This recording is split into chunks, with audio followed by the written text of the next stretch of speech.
What's up, y'all? Welcome. For you guys that don't know me, my name's Sumner Healey. I do a lot of different things. Founder at landinvestor.co. We help folks start, grow, and scale land investing businesses. I've been flipping land since 2019. I've done a little over 500 deals. I think getting close to 600 deals at this point. And today, we're going to pick some markets together. I'm going to show you guys our market selection process, how we select markets. I'm going to show you guys a pretty cool new tool that we've been working on. First off, you might be saying, "Some this is a weird background. This is not normally what your background looks like. What the heck are you doing?" I'm literally filming this on an Amazon box right now. I'm at our summer home, if you will, here in San Diego. So I live in Las Vegas for majority of the year. And then we've got this little kind of podunk beach bungalow apartment in San Diego. So we're back here for the summer, but there's no office. Frankly, that's just a terrible place to work. So yeah, weird setup right now. Amazon box, couch behind me, not sitting on the couch. I'm using it as a backrest. Pretty interesting. One of my favorite books back here too, totally tangential, highly recommend. If you guys like U.S. history, The Pioneers, phenomenal book. Anyways, we're going to dive in. We're going to select some markets today. I hope everyone's having a good week halfway through the week. As you guys know, we released something pretty cool last Thursday. It's our LIA market analysis platform. We opened it up, 50 spots. We said, hey, LIA members get first dibs. They took like 20 of the spots, and then the remaining we kind of rolled out to the public on Friday.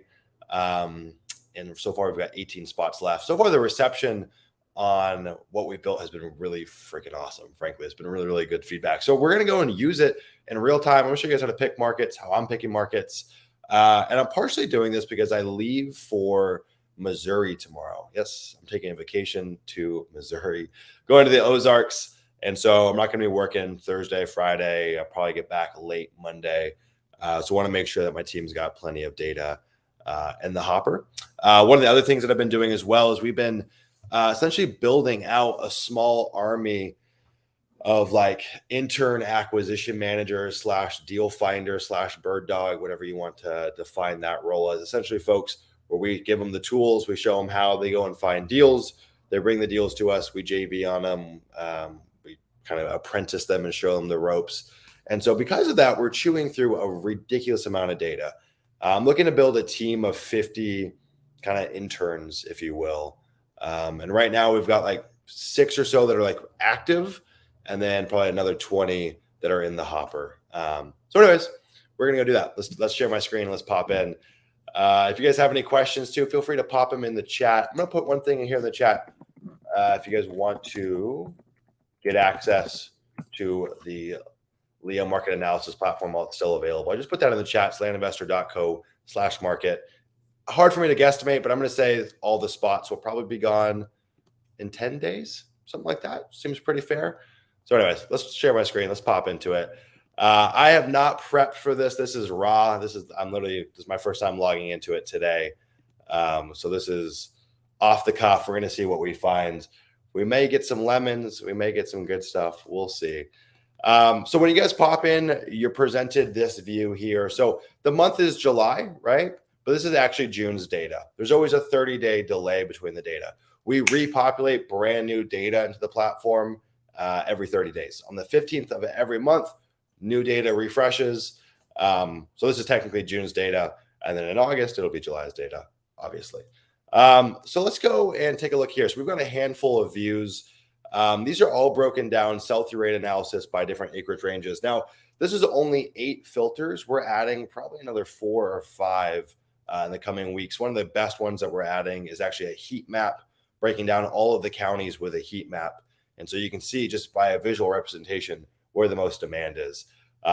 We actually had way more in this tool before we launched, but we actually dialed some of them back because we felt like it was a little too confusing. So we started with just kind of the bare essentials, get people familiar with it, and then we're going to be dripping in additional views. So if you guys know my business, you guys know what I do. You guys aren't familiar, I run a company called The Land Pioneer. We pretty much, I'll just show you guys, we pretty much buy, deals like this, right? 35 acre, 29 acre, 6 acre, 40 acre, 80 acre. Like we like the bigger deals in terms of acreage. I also like the higher price deals, right? So just knowing that, knowing my business, knowing my sweet spot, we're going to start looking at the 40 to 100 acres. That's kind of the area that I like to play in, 20 to 40, 40 to 100, somewhere in that range. For you guys that don't know, again, STR is sell-through rate, right? This is a principle that we found over the years to be really, really effective to determine the demand in a market, right? The most difficult thing that you'll probably ever experience in the land business is acquiring a piece of land and then listing it, and then nothing happens, right? We have very little control over the dispositions process. And frankly, it's one of the most irksome parts of this business. And so the way we circumvent all that disgusting dispositions work is by finding markets where there's insatiable demand for land and there's lowish supply, okay? We typically like markets, for me personally, 50 to 250 records. You could go 25 to 300 records of active supply. That's kind of our dojo. Now, sell-through rate is just dividing whatever time period of sales by whatever the supply is. You can find markets that have a great sell-through rate, but they have too much supply. You see, the thing is, most people forget that we're not only land investors buying an asset at a discount, but we also got to get some eyeballs on that listing to sell that thing, right? It's a very different game compared to any other real estate niche, right? If you're a wholesaler, dispoing your deals is as simple as building a buyer's list, right? And it's a B2B transaction. You're going to wholesale to another business. You're going to assign to another business. Not really the case for us, right? And so it's really important that we find markets where there's not a ton of supply, because if there's too much, you're going to get pushed down to the third, fourth, fifth page of listings in a few days, and you'll be forgotten about. It just makes it really difficult. And we also want to balance demand. So you can see over here, we've got pending sell-through rate. This shows the under contract sell-through rate. So this is like the most real-time pulse of what's going on in a market from a demand perspective, is going to be how many properties are under contract relative to how many properties are on the market. 3-month sell-through rate, 6-month, 1 year, out of county. So the ownership, number of owners that are out of county, number of owners that are out of state, the total supply, pending, and then sold in 6 months. So I'm going to come in here and toggle a few different settings. So for pending sell-through rate, I'm going to want at least 10%. Okay. So we're going to go add in 10%. And I'm going to come down to available. I'm going to say, hey, I want as a minimum 50 properties available. And so that just filtered us to 2 markets right off the bat. So let's take a look at these. We've got Shasta County, California, and we've got Fueno County, Colorado. I'm familiar with both of these. I don't really like either of these counties, frankly.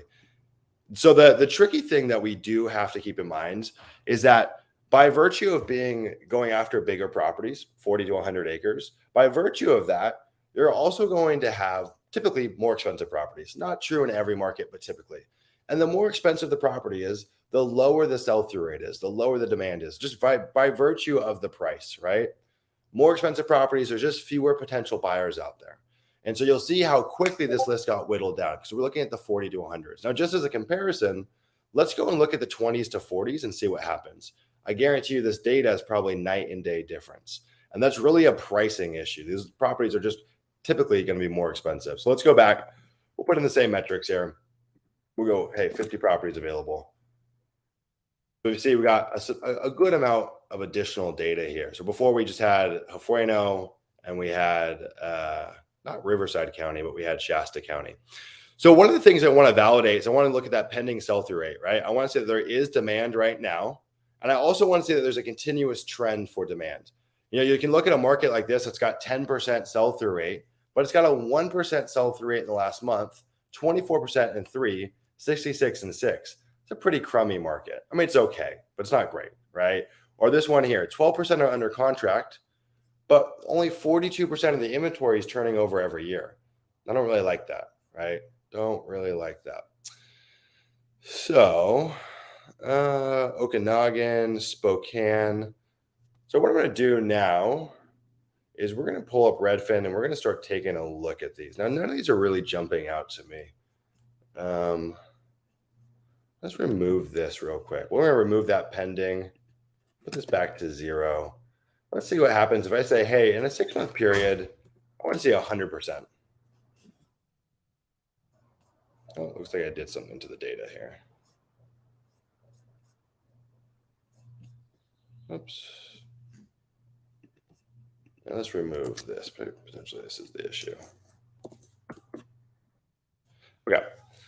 So we're looking at 100% sell-through rate in a 6-month period, 20 to 40 acres. I removed the available tab just for the time being.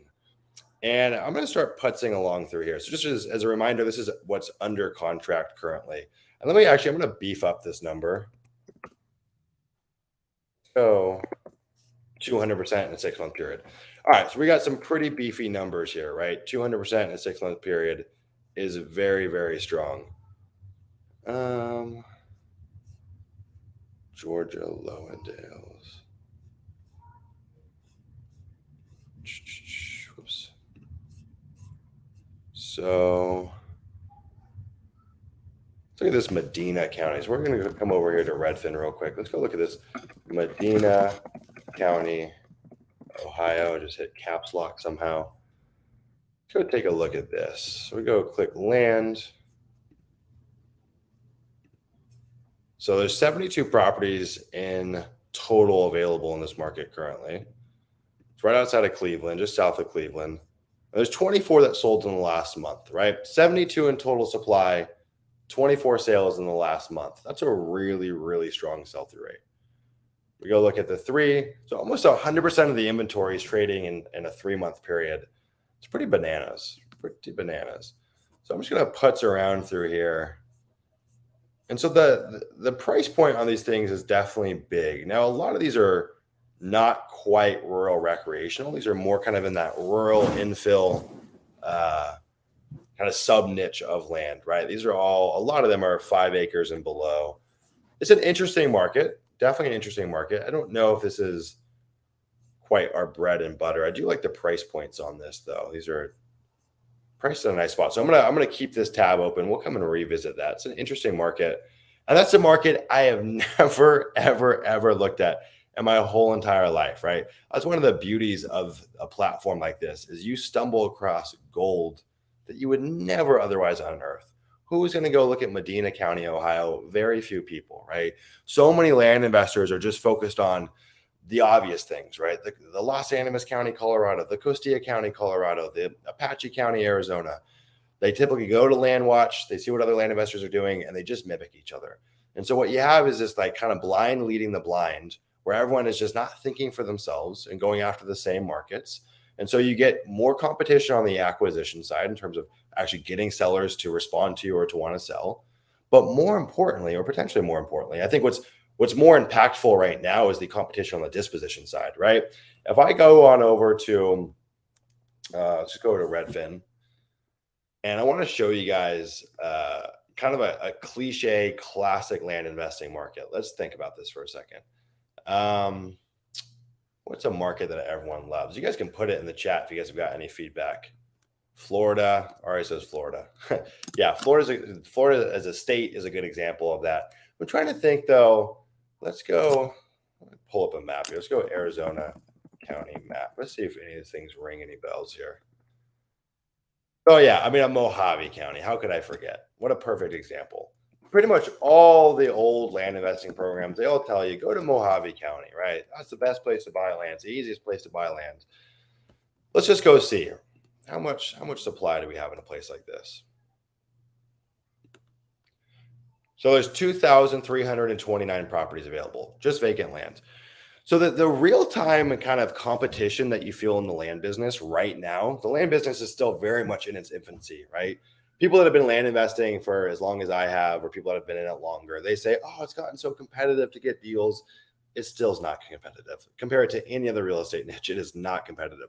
But where you feel the competition right now is on the disposition side. There's only so many buyers in a certain market. It's a very finite pool of buyers. It's really difficult to get their attention. And so when you come into a market like this is where you feel competition the hardest right now. 20 years from now, 15 years from now, as the land business becomes more recognized, as more money flows into it, yes, acquisition channels will become more saturated and it'll be harder to get deals. Right now, it's not really so much the problem, right? And so if you start thinking for yourself and going outside of where other land investors are going, you have better yield from your mailers. Typically, you can just go after better deals too. I mean, you're not going to find very many $500,000 properties in Mojave County. You certainly will here in Medina County, though. There's a handful of multiple six-figure properties. And then more importantly, there's actually demand for land out here, right? So 2,300 properties active in inventory. Let's go look at the last month. 240. So actually still about a 10% sell-through rate, which is impressive, for sure. But despite having decent demand, you still just get lost in the shuffle. Okay.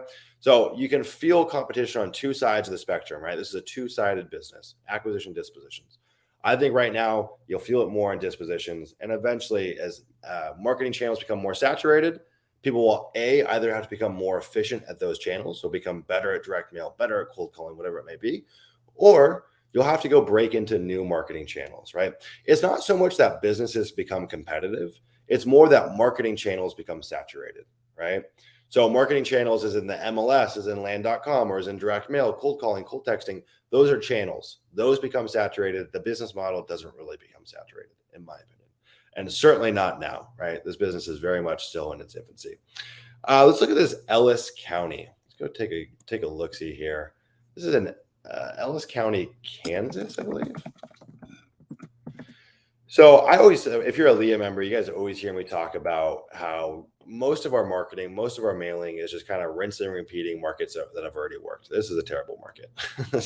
This is what you call a flyover state. My goodness. Talk about homogenous. That is like scorched earth right there, man. There's not much to that.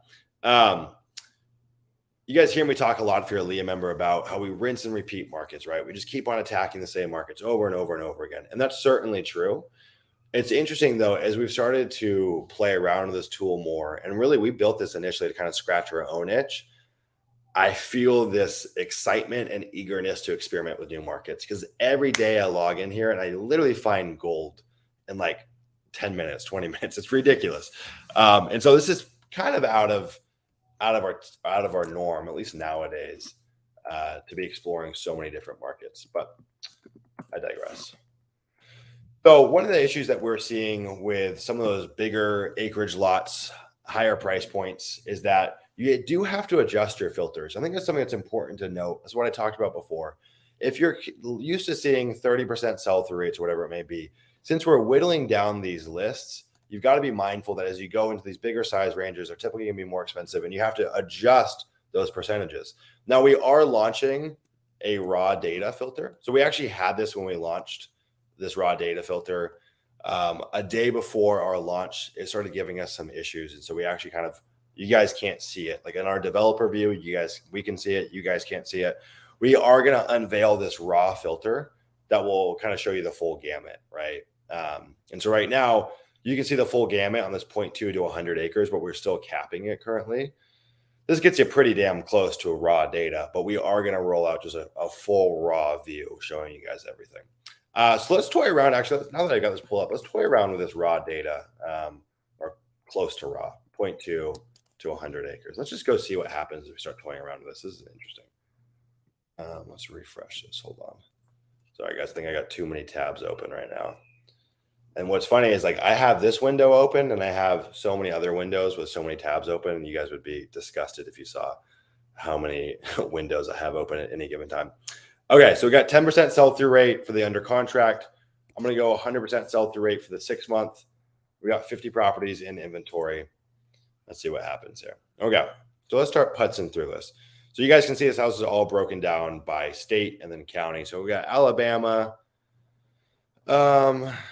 None of these are super interesting. This one's kind of interesting. Winston County and Conecuh County. Let's go look at this Winston County. This Winston County is kind of interesting. Winston County, Alabama. Let's go take a look here. So 101 properties for sale here. Let's go just take a quick look-see-loo. So about, 24% sell-through rate in the last 1 month. Wow, this is strong. This is super strong.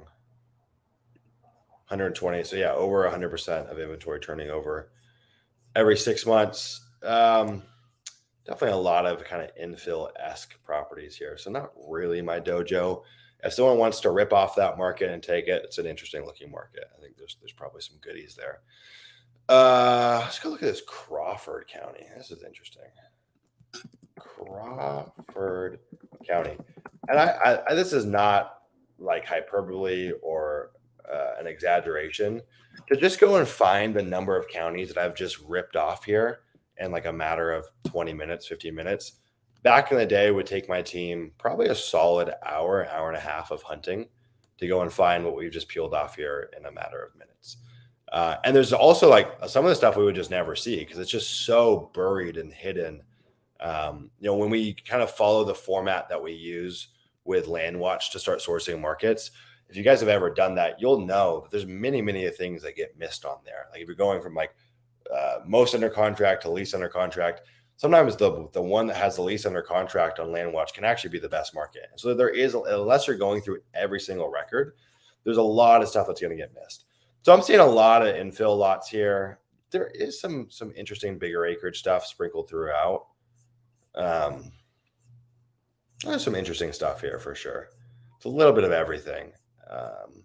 We would just whittle out the infill stuff from our data set.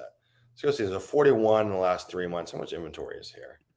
There's 89 properties in inventory. Let's go look at that last. Let's go look at the last year. 164. So yeah, about exactly 200% sell-through rate in a 12-month period. So 200% of the inventory turns over every 12 months. Pretty interesting. We're going to keep that tab open. That is definitely a fascinating market. Critidin. What the heck is Critidin? Let's go and come here. We're going to duplicate this tab. I've never even heard of that. Critidin? Critendin. Quit Critendin. You are Critendin. Like pretending, but Critendin. Okay, so this is like one of those markets where there's going to be very little supply. So 19 properties in the last year, but I bet if we go look at the inventory, there's only 16 properties for sale. It's an okay market. I think the supply is too low for our taste. Franklin, I've looked at this county before. Let's take one more look at this, though. It's been a while since I've looked at this. Look at good old Franklin County. It's interesting as I'm reading this book about the pioneers that went and started colonizing the Northwest. So these are the first people that moved to Ohio, which was like kind of the first bit of expansion out west. It's super interesting, like learning about all of these areas that to me, I just kind of have forgotten about or just don't really think about, but like rural parts of Southern Ohio or parts of Arkansas. And like, I don't know, it's kind of got my gears turning about parts of the Northwest or Midwest. And so it's interesting timing that I'm starting to look at all these markets. So a lot of this inventory is right up in our dojo in terms of size, in terms of price. So let's go look at the demand out here. So 4 in the last month, one of those things, there's only 31 properties in inventory. 5, 24. That's okay. It's okay. Just okay. Yeah, I'm not loving that. Washington, Colorado. Yeah, it's okay. It's not much supply there.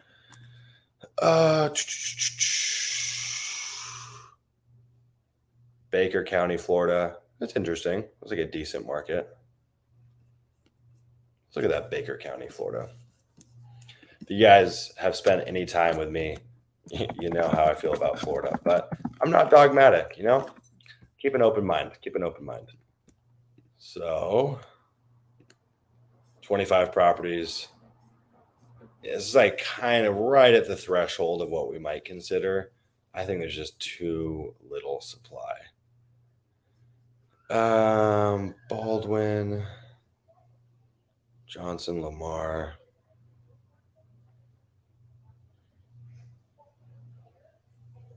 Effingham. This is interesting. Effingham County. I've never even heard of like the majority of these counties that we pulled up here. Got a friend that's doing a big subdivide out here currently. Not in this county, but somewhere in rural Georgia. So this is right by Savannah. Golly. Pretty strong in the 6 months. Geez. How much supply is there? 60. I don't know. It's okay to me. It's okay.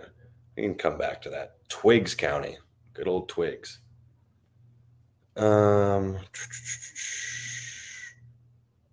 Indiana. This is an interesting. Washington County, Indiana. That's interesting. Iowa. I'm probably good on Iowa, frankly. Good on Kansas. Good on well, let's see. Is there anything in Kentucky? No. Oh, whoops. I put the out of state. That's the issue. I put 50 in the out of state. We don't need 50 out of state owners. I need 50 properties available, not out of state. Should help whittle down the list. I was getting a ton of stuff that's just super low supply, so this should whittle down the list a good bit. Okay, so that was my mistake, guys. Okay, Maine. What's up, Maine? Lincoln County. I think Maine is MI. Am I right? Lincoln County, Maine. Oh, it's ME. ME, my bad. All right, 68 properties in inventory. Beautiful land up here. Golly, so pretty. So pretty. 68 properties in inventory. Let's go look at the last year. 142, 3 months, 32. It's a good looking market. 7. How much inventory is there? 68.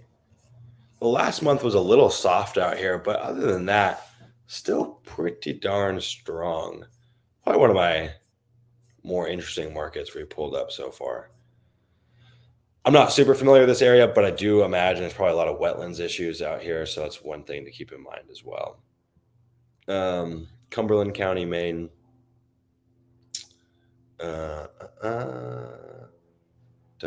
Fredericks County, Maryland. It's pretty strong. Frederick County, Maryland.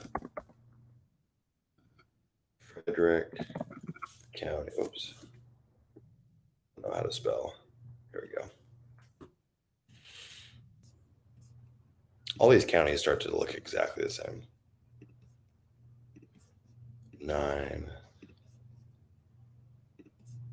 It's okay. It's pretty good. About 100% in the 6-month period.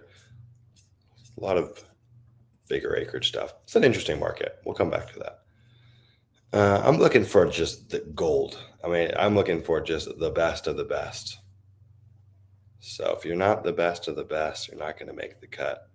Rogers County. What's up with Rogers County?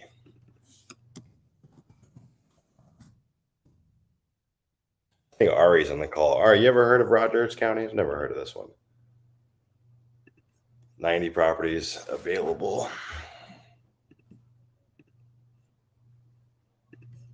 Oh my God, what? Wow. Holy smokes. I think Rogers is the winner. This is ridiculous. Super, super strong. Wow. Let's go look at the supply. I'm going to go look at, let's go newest. And then I'm going to come down and let's just go look at the oldest listings. How old are some of these listings sitting up here? Let's just grab this one. So only 181 days. That's not too shabby. I mean, you'll see some markets where land has literally been up for 3,000 days. That's not even an exaggeration. That's not too shabby. It's not too shabby. Let's go over to Zillow. Let's go look at Rogers County, Oklahoma. If you guys have questions too, feel free to put them in the chat and I'll come and touch on those here in a second. Pretty good. Okay. So I'm just looking at the traction these listings are getting. Some of these are really, really pricey. Okay, these are pretty good. Let's hold off on that. I want to make sure that whatever we pick here is truly incredible. But that's a really, really cool looking market. This is Colleton County. Wow, what the heck? Colleton County, South Carolina. Going to be a ton of wetlands out here for sure. 77 properties available. Very interesting market. Wow. About 100% in 3 months. Okay. Very interesting.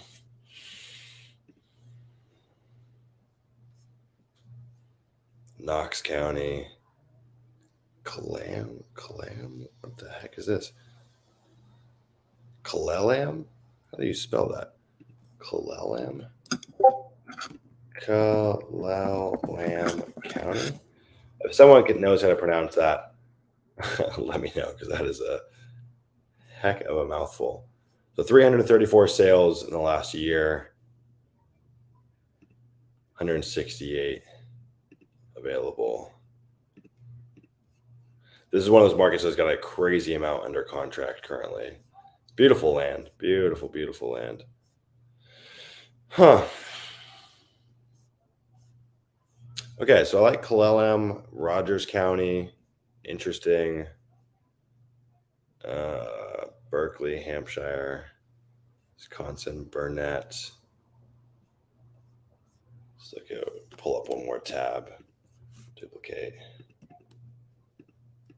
Burnett County, Wisconsin.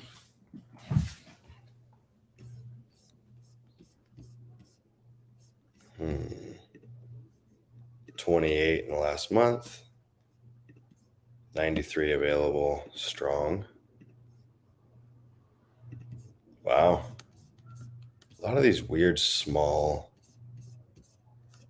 residential infill lots selling, and whatever that subdivision is, has got a ton of comps. Oh man, this is interesting. Price is kind of all over the map here. Let's go see what happens if we go and put in, just say, hey, 5 acres, see what happens. So 79 in the last year, 26 available.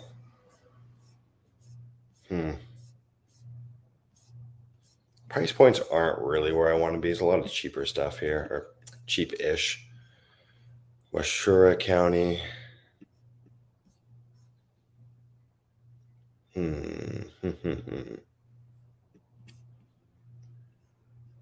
Okay.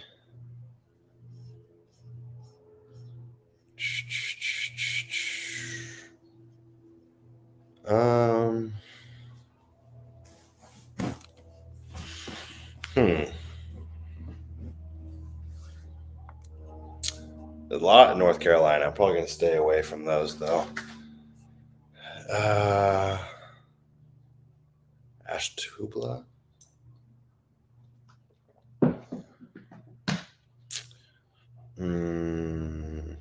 Let's look at this.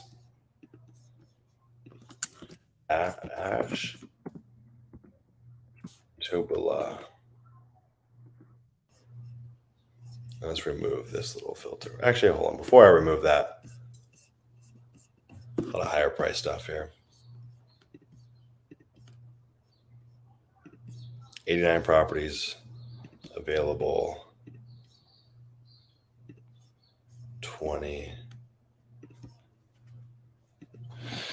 224.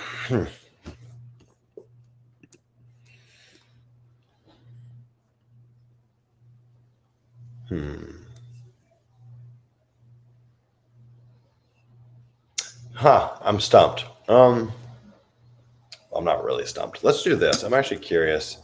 Let me remove all these filters. Whoops. Let's refresh this real quick. I'm going to do a state search and see if we can get some stuff in states that we're already working in. So yeah, I'm going to go look at some states that we're working in. This is another way you can use the tool, right? Like you're already vertically integrated in whatever the state is in, Tennessee, you're doing deals in Oklahoma, or you're doing deals in California. Let's say you want to keep on working those states. You've got realtors, title companies, photographers, like you got all the resources there where you can come in and actually search by that state.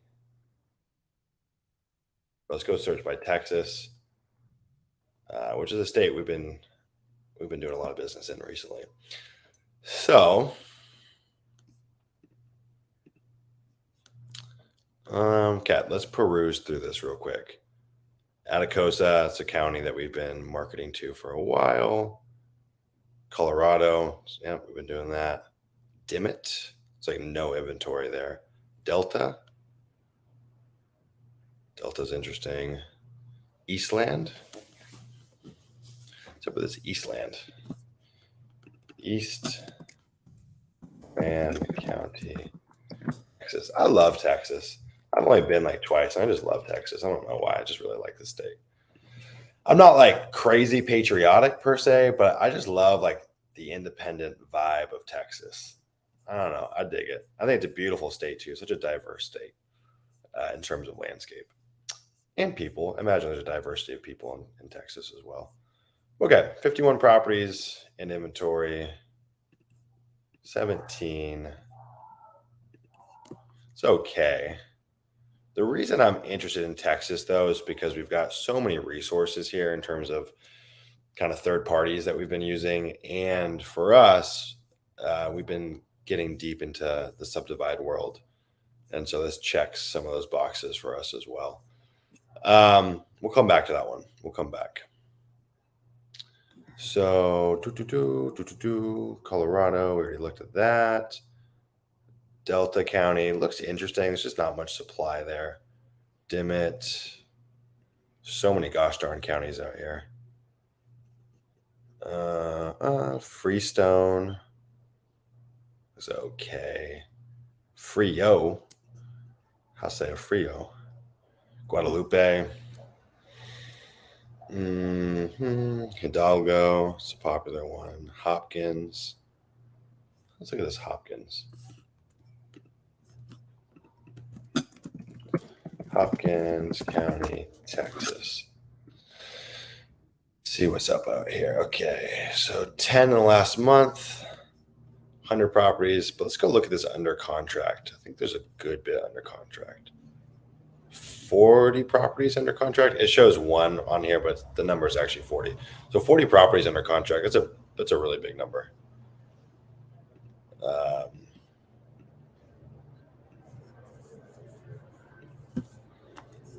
It's beautiful land out here. Very pretty.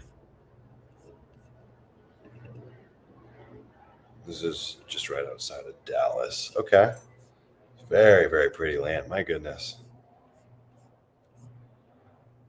That's beautiful. Interesting stuff here. This is Hopkins County.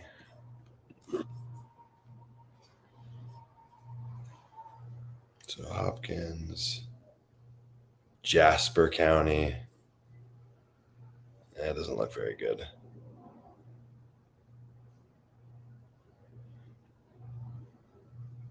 Knox County. So many counties here in the U.S. with the same names in different states. Leon, Lavaca.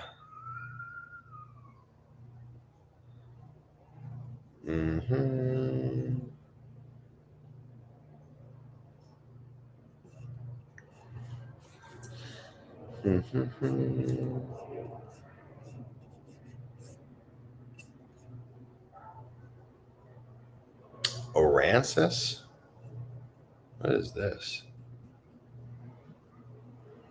Aransas. What kind of name is that? Aransas County.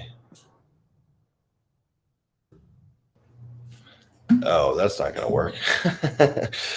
Yeah, it's going to be too tricky. Not my kind of market. I want to go look at the subdivided regs for Eastland County. Let's go Eastland County, Texas subdivide regulations. Fence regulations, code of ordinances, planning and zoning. The city of Eastland, though. Not quite what I'm looking for.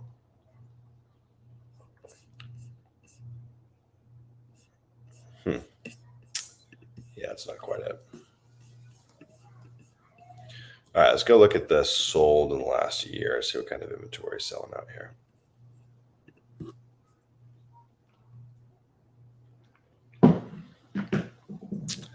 Okay.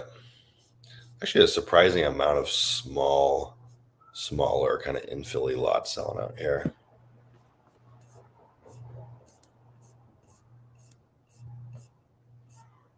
So yeah, you've got an interesting blend of a lot of different types of land selling.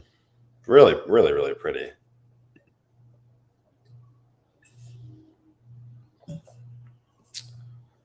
Hmm.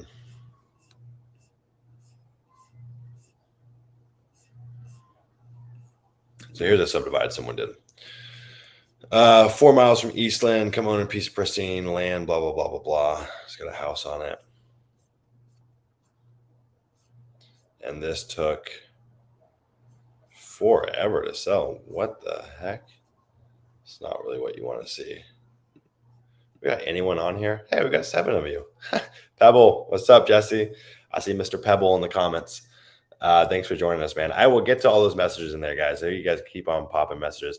For a minute there, I thought I was just by myself, frankly. I didn't know anyone was still here.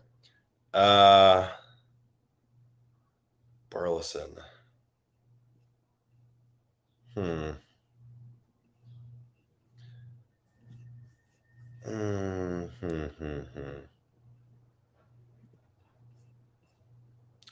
Yep. Boss County. Let's go look at this Burleson. Burleson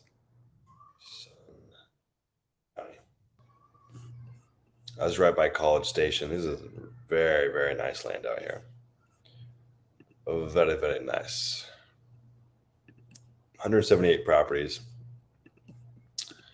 in the last year. 184. So about exactly 100%. One thing that I have seen, this is not exact science, but about a quarter of all land sales, you guys have heard me say this, but a quarter of all land sales happen off market. I think in like good old boy states like Oklahoma, like Texas, the number could even be higher.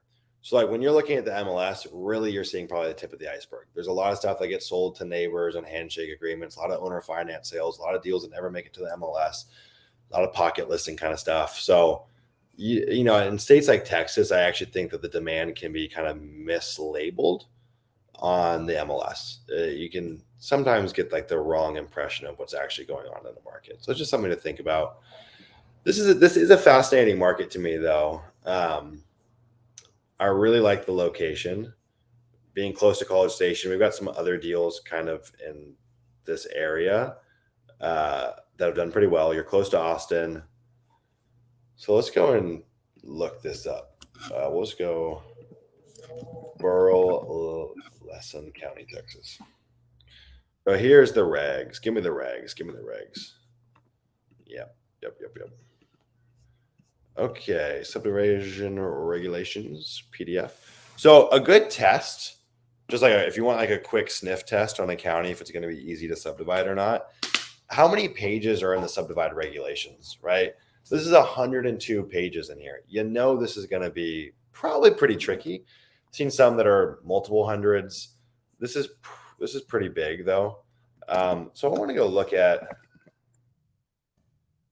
stuff around the roads is always important to me. There's a million things that say road.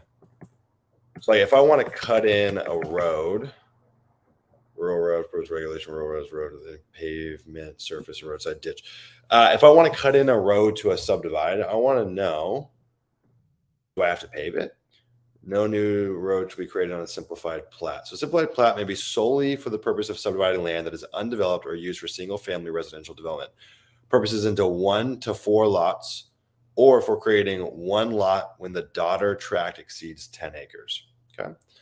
A simplified plat may be used to record such subdivision property or to record the remainder of a tract created by the simplified platting portion of property, blah, blah, blah. The following additional standards for approval for simplified plats. All tracts, parcels, lots, or sites created by simplified plats shall have direct access to a public road. All regulations, requirements, simplified plats are in, so yeah, blah, blah, blah. No new road shall be created for simplified plat.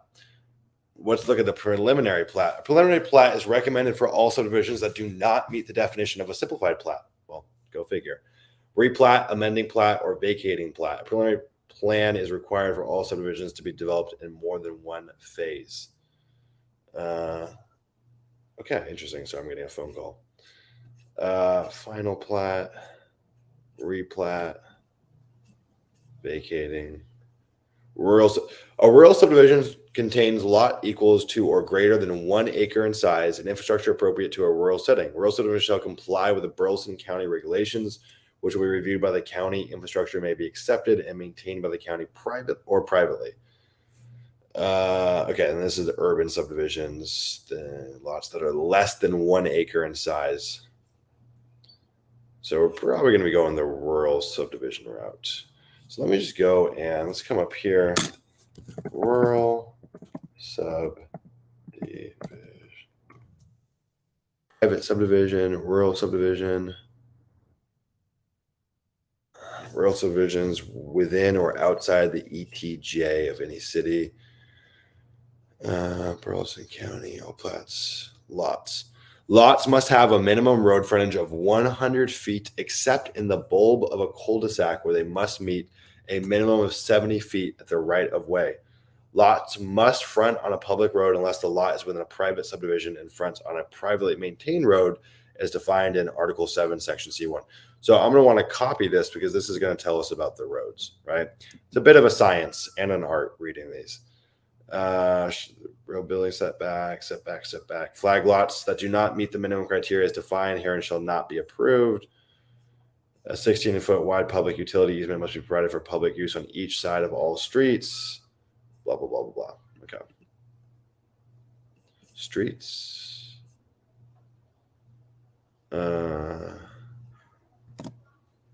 Okay, so lots.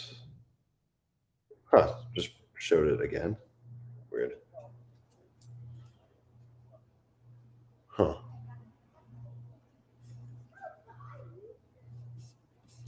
Okay.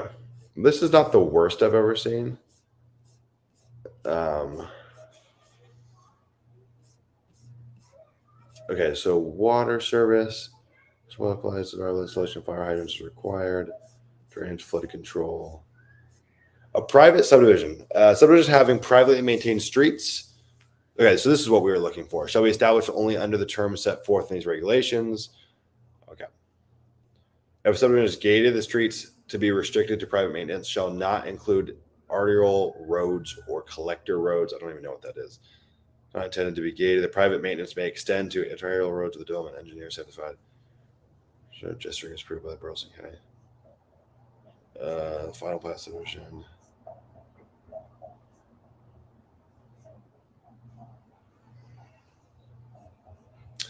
Okay.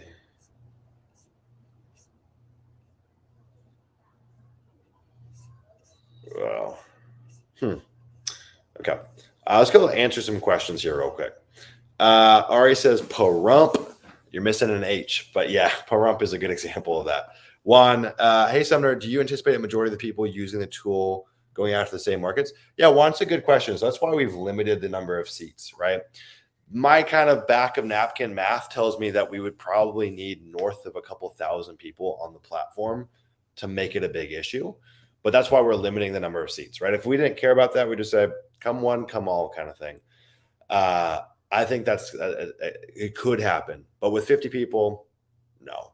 There's in this list, there's about 3,300 counties in the U.S. We track 2,600 of them. We couldn't get all the data for some states that just have horrendous data we can't tap into. That's a lot to go around. I mean, I know folks that have built whole businesses off of one county, and they're not the only person that works in those counties, right? A lot of what we do in this business is really just from the timing aspect.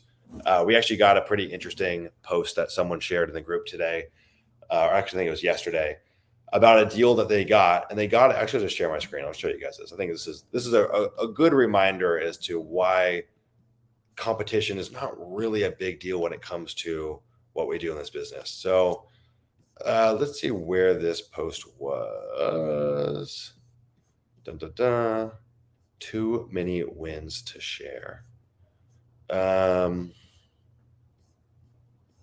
Where was this?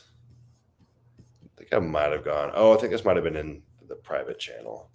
I think Andy might have.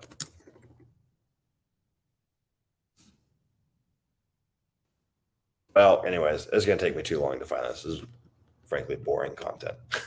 But the takeaway there is that it was a deal that I think Andy Barlow got. There was like 6 other letters that the seller had right in front of them, and there was like, yeah, you caught me at the right time. I've been thinking about it. All these people have been sending messages to me for years, and you just caught me at the right time. And so that's the truth of it, right? I occasionally work in very competitive markets because I've been working there for a long time, and we've got buyers for those kinds of deals. And I go back there, I buy land every time without fail. And I know these markets have become more competitive because they're in the mainstream.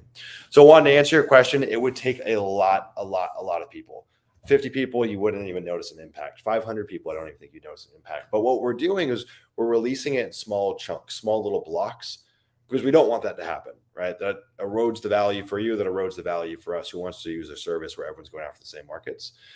And so what you'll see is that like we're going to just slowly trickle out seats for it. So it'll be like little chunks. So we started with 50, and then 6 months from now, maybe we release another 20, and then 3 months from there, another 10. We'll just kind of chunk it out and take baby steps to kind of find that sweet spot, right? And Juan, as you've seen, I mean, just going through this list, how many markets have I pulled up in the last 30 minutes or whatever it's been since we've been using the tool that have been like pretty damn close to bangers? So unless you've got like unlimited money to mail all these markets, it's probably not going to happen that we're all going to work on the same market. We might all work within the same 300 or 500 really good counties in the US that are hot right now, but it's not going to be everyone kind of pouring into the same one. Ari says, I'm mailing Rogers. Don't give away my secret. Hey, man. Sorry about that. Didn't mean to blow up your spot. But yeah, Rogers looked pretty good. Ari says, can you try Carroll County, Maryland? Ari, what do you want me to try? You just want me to pull it up? I'll take a quick look. Carroll County, Maryland. You want me to just look at it or send? You want me to send mail here? I'll send mail here. This looks like a good market, actually. All right, thanks for the tip, my guy. I might have to go and mail this. 54, 12. Yeah, this is strong. Pretty good looking market. Yeah, interesting. All right, you want me to pull data on this? Yes, how's it looking for you for STR? I mean, it looks pretty good. Let's go look at, so for sale, we got 54 properties. Let's go look at the under contract.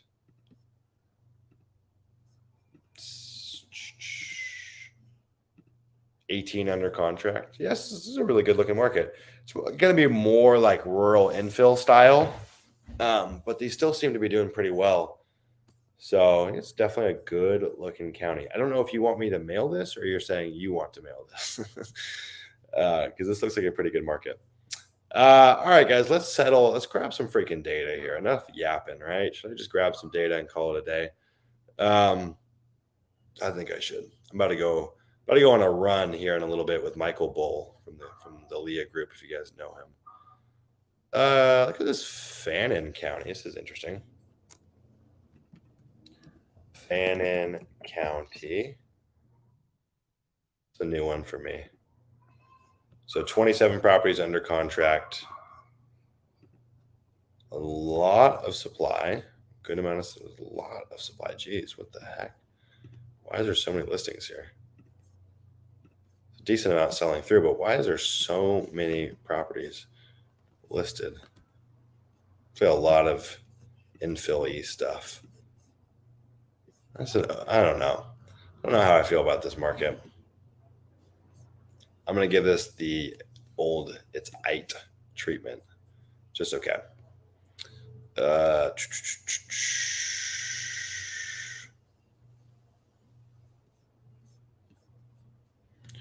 Whoa, I just saw sold 1 month, 86. Let's go look at this Hidalgo County. This has hit my radar a few times. Let's go look at this.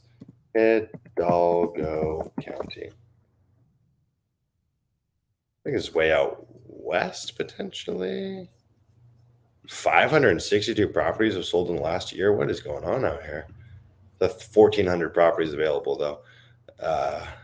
Yeah, no. Pass on that. Kaufman County.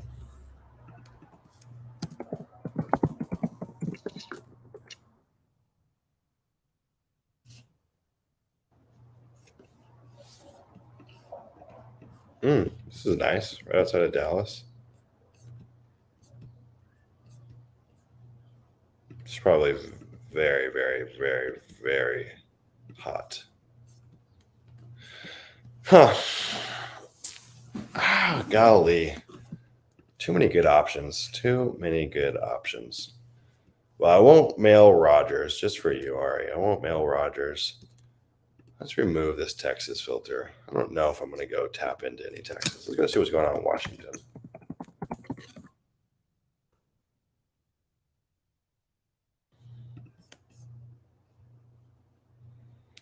See what's up in old Washington. Oh, wait, remove Texas. Get out of here, Texas.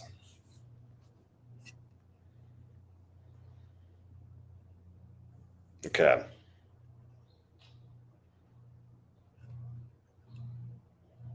Island County, Grays Harbor.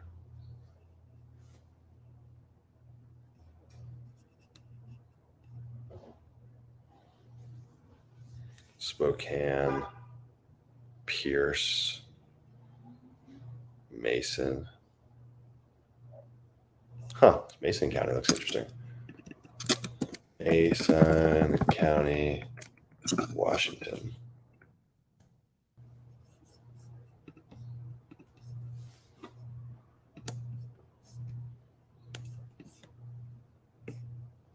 It's right by Tacoma. Wow, land is flying off the shelves here. Wow, wow, wow, wow.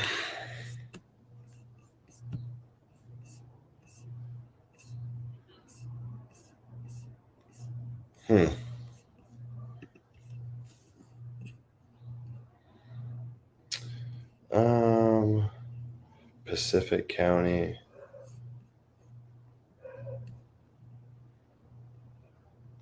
King County. Let's go look at this King County.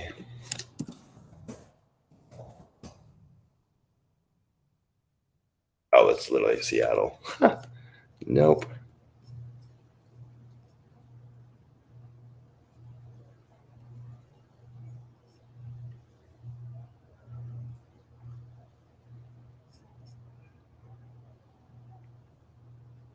Franklin County. Let's go look at this. Franklin County, Washington. Oh, no. No, no, no.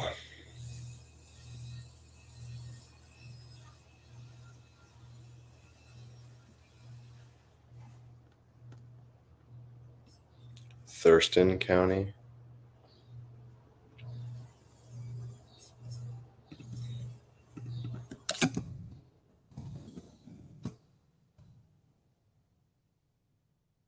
Hmm.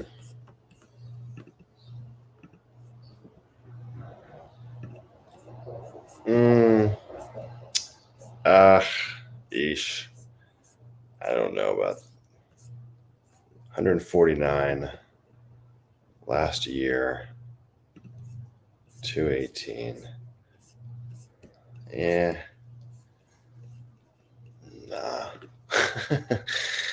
No, no, no. Okay, we're gonna do one more thing here. Sorry, y'all.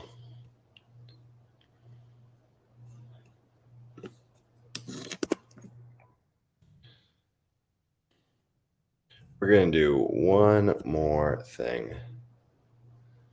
52. Oops.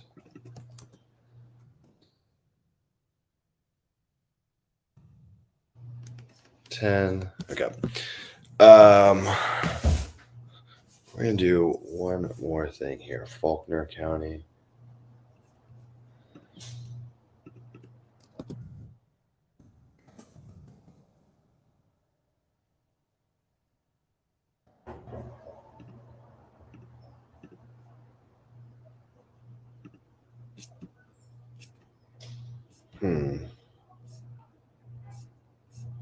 180 properties available last 3 months.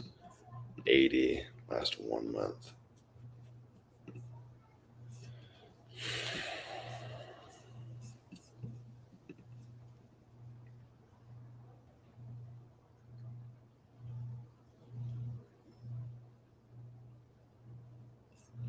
Look at this Garland County.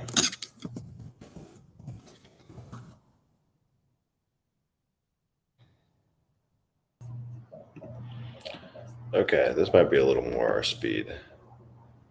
So there's 426 properties available. These are actually, you can see how they're all isolated. There's a lot that are just in subdivisions. So like if I come here and I say, hey, let's go 5 acres plus, see what happens to the data. It goes to 47, right?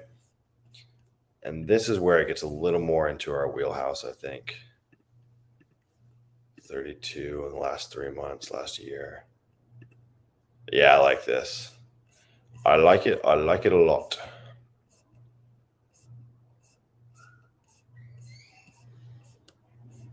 Okay, we're going to pull some data.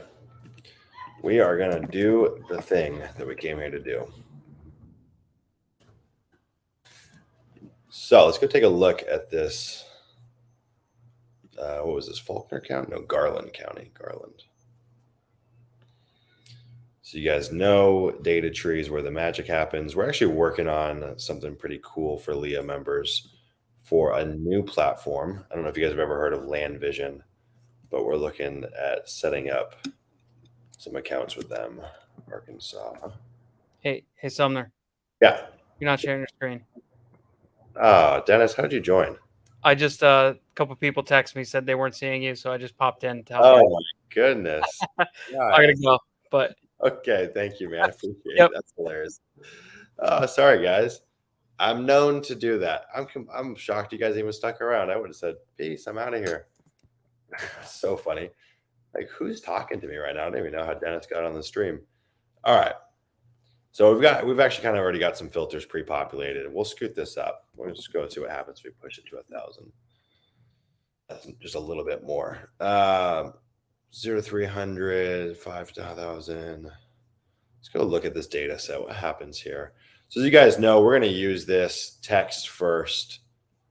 We're going to go through a few text sequences. It takes it down to 2,000. We're going to go through a few text sequences, and then we're going to move to mail based off of the feedback that we get from the texting. We may or may not mail it. It really, like for us, it's kind of like our first penetration test. Like what we teach inside LIA is what we call micro mailers, right? It's a way to go validate a market. Well, text is the cheapest way to do that. It's cheaper than micro mailers. The trouble is, it's really hard to do if you don't have the infrastructure or the support of the team to run it. You should not be running the texting yourself, right? So yeah, there's one thing to know. So we text first and then kind of validate it from there. So I'm just going to go back here to editing and let's go see what happens. Not that I'm going to keep it on. Let's go see what happens. If I say that is not in Arkansas, how many out-of-state owners do we have on here? About 20% of them are out of state. It's actually not too shabby. Oops. Go all U.S. states. What's going on over here? All right, man. I'm getting texts from my mom. I'm getting texts from everyone from Ari saying, share your screen. I've got people sending me carrier pigeons to share my screen right now. I was wondering why my phone is buzzing like crazy back. It all makes sense now. Okay, cool. So I sometimes will throw on the last sale date to kind of whittle down the data. This is such a small list. I really don't think I need to. What the heck? So we're going to leave this as is. So we're going to come down here. We're going to go to the export tab. And so we're not going to pre-scrub this list. It's just too small of a list. And frankly, this isn't like we typically do this scrubbing for subdivide mailers. If you guys aren't familiar, we go through and remove the bad properties. We're not going to do that here. I don't think we need to on this one. So we're just going to go and come click on our template, which for some reason isn't working. Hold on. Let's do this. Let's go save this search first. So this is Garland County, Arkansas. And we're going to use that as the folder name. And this is 5 to 1,000 acres. We're going to go use new folder. We're going to name it that. We're going to save the search just in case anything happens, any weird mumbo jumbo. So we have a template that we use that I don't know why it won't let me click on it right now. That's annoying. So we have a template that like kind of pre-assembles so we have the right fields everywhere.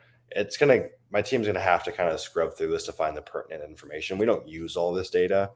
I could reassemble it right now, but I'm not going to do that here. But typically we just have a template. We just drop that down, populates it. And so when we go and download this raw file, we can go and highlight like the first 12 columns or whatever it may be, copy and paste that into a new data set. Then we'll go and skip trace that and so on and so forth. Cool. So we're going to come down here. We're going to do upper and lower. We're going to do remove dupes. So it takes us down to just under 2,000 now that I did all US dates. So it's an important point. I typically don't like mailing international. I think typically like most times you just get the letter sent back to you. So an easy way to save on your mail cost is if you're inside that view where you're putting in your settings for the mailer, when you go to is not, and then you can do is all US states. So all the owners are in the US states. You will get maybe 5% of the data where it's folks that live in Canada or they live international. Most times that mail is just going to get sent back to you. It's just kind of a waste. And I've never gotten a deal from those people. So we don't even bother mailing them. So that just whittled our list down from like the low 2000s to 1998. Doing enough volume that compounds that, whatever it is, 3, 4, 5% savings by removing the international owners that you're not going to want to mail. Okay. So this is Garland County AR 5 through 1,000 acres. It's annoying. You can't do any hyphens or anything like that when you're going and saving the file. All US states. And then today is July 19th. 19th, 2023.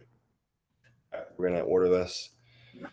And there we go, guys. Definitely did some putzing. I mean, frankly, like one of the things with this tool, because it's so new and novel, I find myself definitely getting into wormholes and rabbit holes.